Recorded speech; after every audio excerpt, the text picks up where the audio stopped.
Iemand. Ek is niks, in sonde verstik, skuldig voor God en mens alom, beskaam gestom.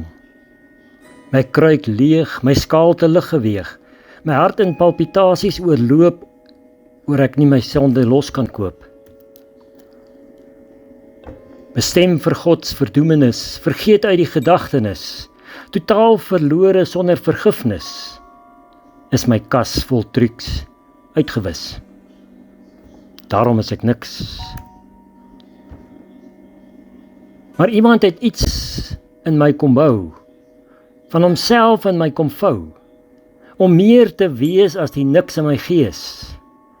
Deur sy asem met hom verbind, deur sy gees met hom gesind, is ek God se kind.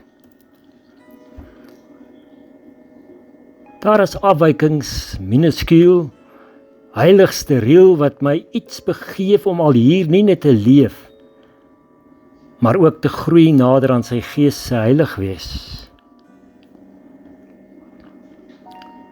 Daarom is ek iets, uit sy hand geskep, uniek en onverlep. Toe sien ek hom, kruis beslaan, waar hy verlore instaan vir die sonde van my bestaan.